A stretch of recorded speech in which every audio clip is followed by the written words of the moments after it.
On Thanksgiving Day, my daughter-in-law said, "Your cooking is disgusting. You're not welcome at my table." She took the turkey I made and dumped it in the trash. My son kept eating in silence. I stared at the empty table and said, "You'll learn to beg when you see what's coming next." I should have seen it coming. Ashley always had something sharp to say.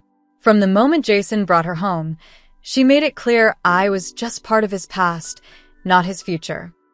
The first time we met, she complimented my house by saying, "It's cozy, like a grandma's place."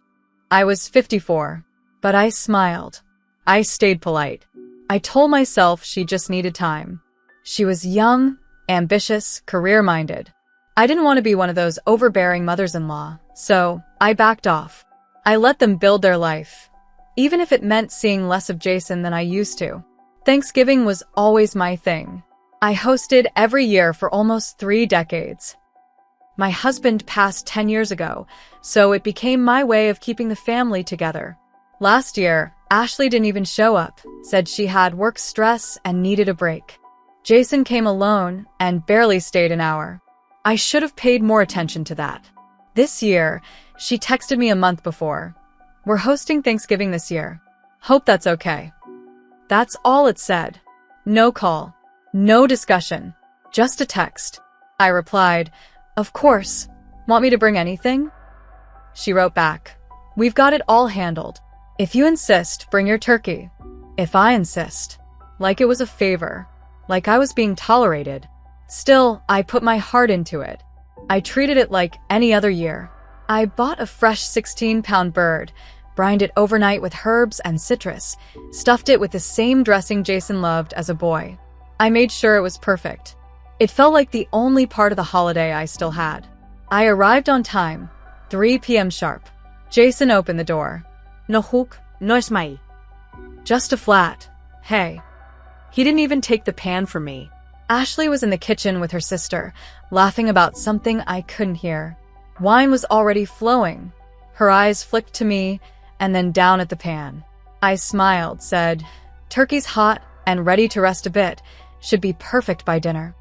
That's when she said it. No hesitation, no smirk.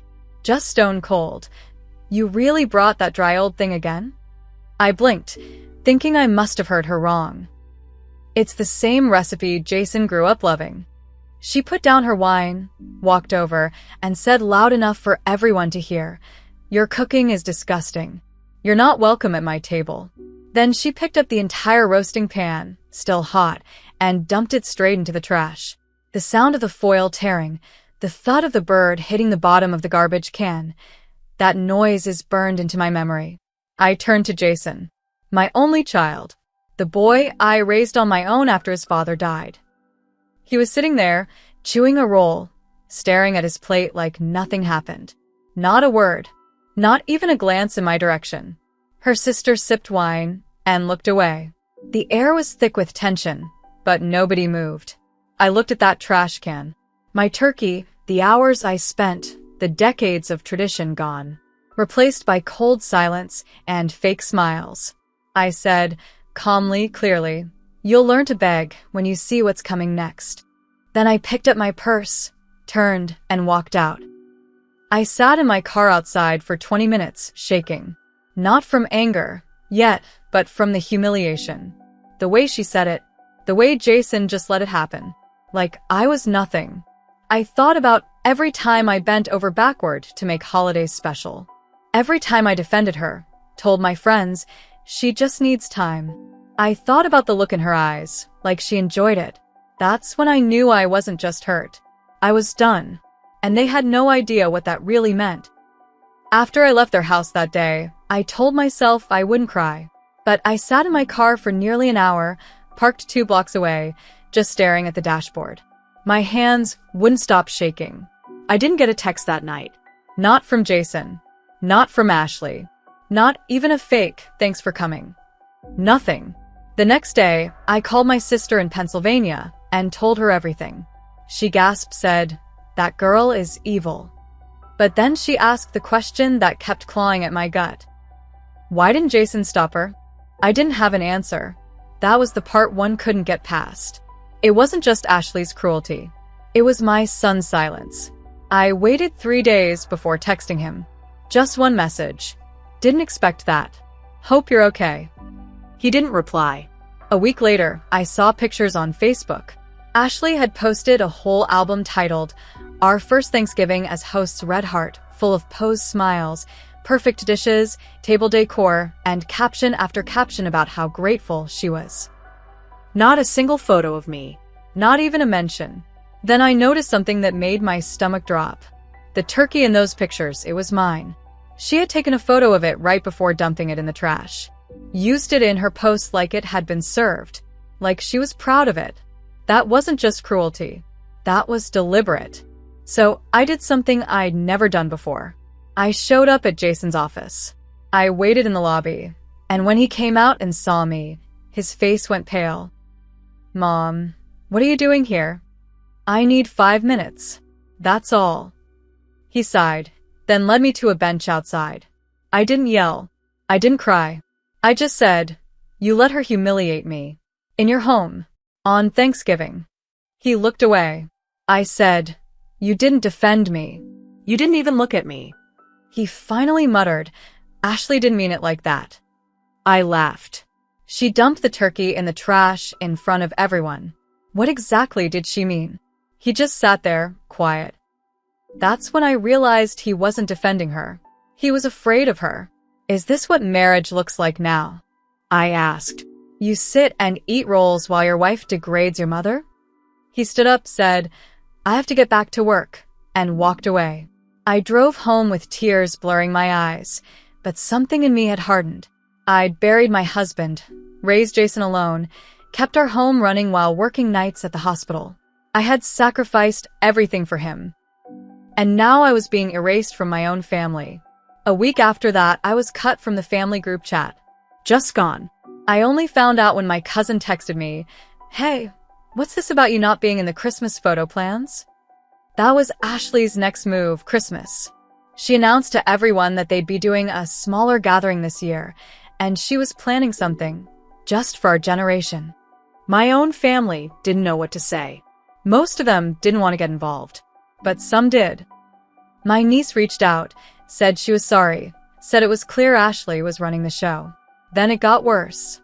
I found out from a former coworker, someone I hadn't spoken to in years, that Ashley had told people I had early dementia, that I was confused, hard to talk to, and didn't remember things well anymore. She was building a case, making me look unstable, laying the groundwork to isolate me. But I kept quiet. I watched. I took notes. Because revenge isn't something you rush. It's something you build. And I was just getting started. I spent that winter alone.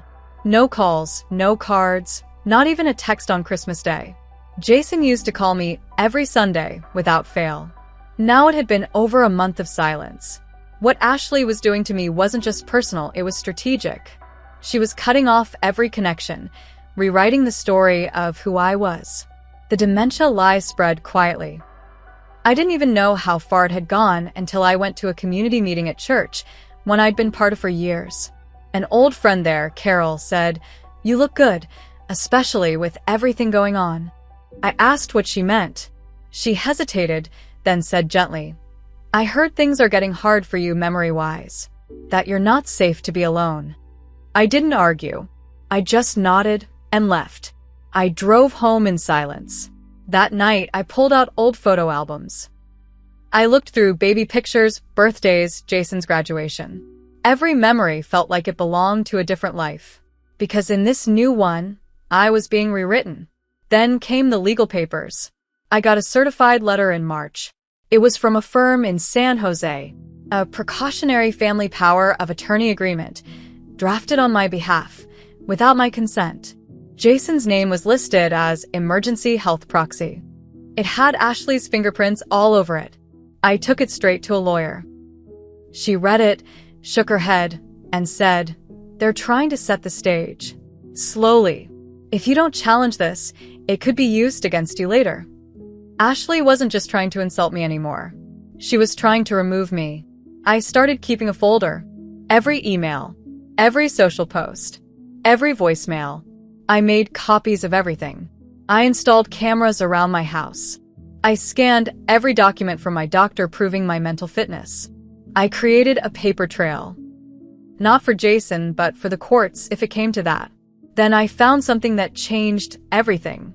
One night, while clicking through Jason's LinkedIn, I saw Ashley had started a new consulting company. The name was familiar. Too familiar. I opened the website and saw my backyard. A stock photo, but clearly taken from my house, back when I let Ashley and Jason host a summer event there 2 years ago. The company tagline was "Family comes first." She was using my home, my image, and my past to build her brand, while turning me into the crazy, unfit mother no one should believe. The final twist came from a neighbor, one who worked in real estate. He knocked on my door one Saturday and said, "Is it true you're thinking of selling? Your daughter-in-law called me last week asking for comps on your house." I froze. "No, I'm not selling." He frowned. "That's what I thought." She made it sound like you'd asked her to help. Ashley wasn't just isolating me. She was preparing to take everything. And I knew, with perfect clarity, that if I didn't act soon, I'd wake up one day to find myself declared unfit, my house gone, my history erased, and my son watching from the sidelines, saying nothing. After the neighbor told me Ashley was looking into selling my home, I didn't sleep for 2 nights straight. I sat in my living room with every light on, reading legal documents, printing everything I could about guardianship laws, property fraud, financial abuse of the elderly. I wasn't elderly, not by any stretch. But that's the image she was pushing. She knew the system. That was the most terrifying part. She worked in tech, but used to do freelance PR. She knew how to control a narrative, how to plant doubts and let them fester. And worst of all, she knew Jason would never stop her. In early April, I called my doctor, asked for a full evaluation, cognitive tests, memory screening, everything.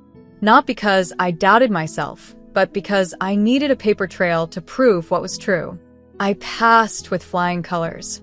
The doctor even noted, patient demonstrates excellent memory recall, attention to detail, and executive function.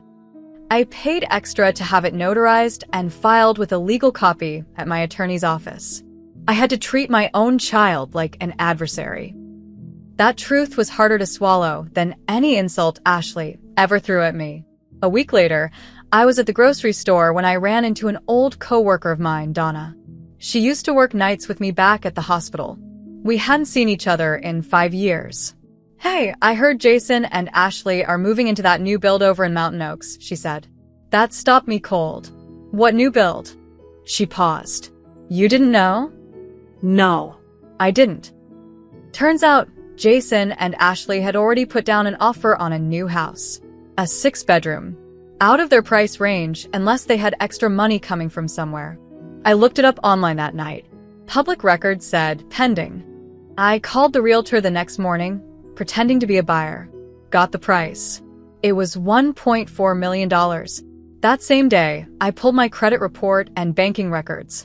Nothing looked tampered with, but I could feel something was happening just out of sight. The last straw came from someone I never expected, Jason's old high school friend, Marcus. He messaged me out of the blue on Facebook. "Hey, I saw your daughter-in-law at a networking thing last month. She said some pretty wild stuff about you. You okay?" I called him. He told me Ashley had been saying I was going into early care, that I wasn't taking it well, and that Jason was handling everything, like I was already in a home somewhere. I wasn't just being isolated. I was being erased. I looked around my house that night, the place I raised Jason in, the same worn staircase he used to slide down in sleeping bags, the kitchen where I made his school lunches every day. And I knew I wasn't leaving this house in a panic or in shame. No. I would leave when I was ready, on my terms, and not before I made her understand, deep in her bones, what it feels like to have your life taken from you piece by piece. That's when I made the decision, not to defend myself, but to destroy hers. I started slow, carefully. Revenge like this can't be rushed. It has to cut deep. The first thing I did was hire a private investigator. Not some Yellow Pages hack. I used a referral from a friend who worked in family law. I didn't want dirt. I wanted patterns, behavior, habits, and most importantly, paper trails. He started digging into Ashley's company first. The consulting firm she used my house photo for. Turns out, she'd taken out a small business loan last year. Claimed it was minority and woman-owned and that she had a board of advisors, none of whom actually existed. He also found she'd been funneling money from joint accounts into that business, without Jason's name on anything. She had control. He didn't. Then came the big one. Ashley had been listed as the primary on a second life insurance policy Jason didn't even know he had. She opened it using a forged signature. $500,000. If anything ever happened to him, she'd be paid out instantly. I had the documents in hand. I didn't take it to the police. Not yet. I sent Jason an envelope. No note. No message. Just a printout of that forged policy and the business loan details. I knew his handwriting. He'd recognize it wasn't his signature. 3 days later, I got a call. "Mom, what is this?" I didn't answer him. I just said, "Ask your wife." He didn't call back after that. Next, I contacted the buyers of the new house. Through a friend in real estate, I passed along a legal letter stating that the funds being used for the down payment were potentially tied to fraud and that an investigation was pending. I didn't have to actually file the suit, just threaten it. The offer was pulled within 48 hours. Ashley tried to go on damage control fast. Her posts disappeared. Her company website went dark. Then I got the message from Jason. "Why are you doing this to us?" I stared at that text for a long time. Then I wrote back, "You let her do it to me. On your watch. You said nothing. Now you'll live with it." I wasn't done. I took every document, every voicemail, every insult, and I walked into the office of an elder law attorney and filed a formal complaint. I wasn't elderly by the law's definition, but financial coercion and defamation apply regardless of age. The attorney sent cease and desist letters. To Ashley. To her company. To her hosting platform. Then I sat down with Jason. In public. Neutral space. I wanted him to look at me and see what he lost. He looked like hell. Thinner. Eyes sunken. "I didn't know about the policy," he said quietly. "I didn't know about the house. I didn't know about a lot." I nodded. That's the point. He looked at me like a man who finally realized the price of silence. "She lied to me," he whispered. "And you let her," I said. He started to cry. I didn't comfort him. I stood up, said, "Your father would have stood up for me. You didn't. And now you'll live like she taught you to alone." I left. Ashley was publicly exposed. Quietly, legally, and without drama. Her business flagged, her finances under review, and her network gone. As for me, I sold the house. On my terms. Moved to Asheville, North Carolina. Smaller place, but peaceful. A fresh start. I kept one thing from the old life. A photo of Jason at age 7, laughing in the leaves. Sometimes I look at it and wonder if that boy is still in there somewhere. But I no longer wait for an apology. I already got justice. Real justice. And now I sleep in peace.